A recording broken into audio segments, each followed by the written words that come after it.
Kita mungkin pernah nonton berita artis yang kena kasus narkoba atau berita tentang anak sekolah yang kecanduan. Ya, meski udah ada banyak larangan deketin narkoba, nyatanya masih ada jutaan kasus penyalahgunaan narkoba di negara kita. Di dunia, lebih gila lagi. Jumlah pecandu narkoba sedunia itu setara satu Indonesia. Tapi pertanyaan besarnya, kenapa masih banyak orang yang tergoda dan emang apa rasanya kecanduan narkoba?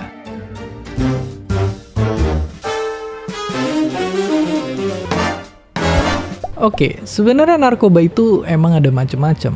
Ada yang bikin kita jadi sangat berenergi sampai berasa bisa lari bolak-balik Bandung Jakarta. Ada yang bikin jadi ngantuk dan tenang, dan ada juga yang bikin halusinasi. Ya, ngeliat, ngedenger, dan ngeliat hal-hal yang sebenarnya nggak ada.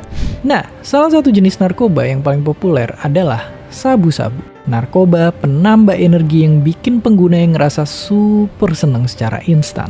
Tapi, apakah iya senikmat itu sampai bisa bikin kecanduan?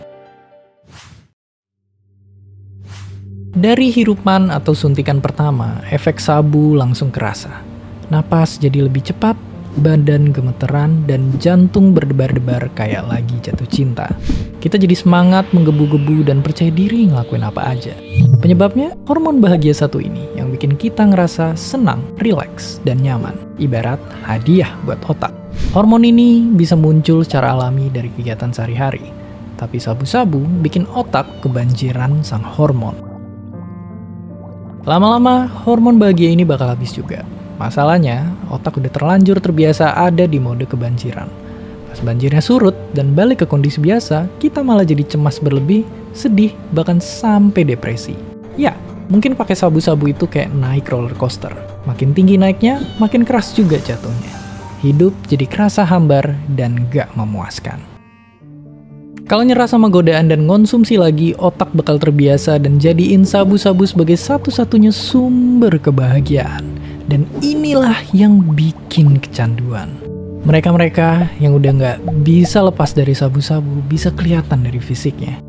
Selain itu mereka juga jadi susah fokus, suka menyendiri dan gampang emosian kayak kita pas tanggal tua.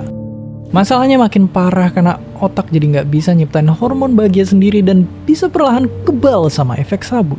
Lama-lama jadi butuh lebih banyak, dan lebih banyak lagi sampai nyawa jadi taruhannya. Tapi kalau gitu, gimana caranya berhenti? Kalau udah kecanduan parah, lepas dari jeratan sabu-sabu itu amat sangatlah susah. Awalnya bakal kerasa pusing dan kemampuan pikir menurun. Terus jadi cemas berlebih, depresi, bahkan halusinasi. Tapi susah bukan berarti mustahil, apalagi dengan adanya bantuan dan dukungan yang tepat. Misalnya kayak pemuda ini yang sempat ditangkap polisi gara-gara make sabu. Dia masuk ke pusat rehabilitasi, didampingin konseling, dan akhirnya bisa berhenti. Di Indonesia, pecandu yang ngelapor bisa dapat rehabilitasi gratis, tapi pengedar bisa dihukum mati. Kayak bapak ini yang nekat bangun pabrik sabu dari dalam penjara. Tapi Filipina pernah punya cara yang lebih berdarah. Presidennya waktu itu ngasih izin warganya buat bunuh siapapun yang dicurigain pecandu atau pengedar. Akibatnya, puluhan ribu nyawa hilang, terbunuh di jalanan. Masalahnya, belum tentu juga mereka yang terbunuh adalah yang benar-benar pecandu atau pengedar.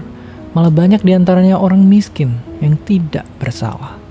Tapi kalaupun benar, apakah nyawa mereka layak melayang?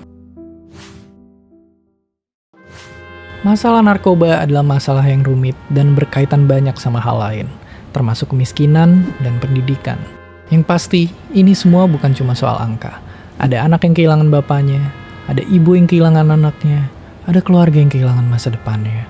Tapi mungkin kita bisa ikut ngebantu, karena pemulihan butuh satu komunitas yang peduli. Dan seperti biasa, terima kasih.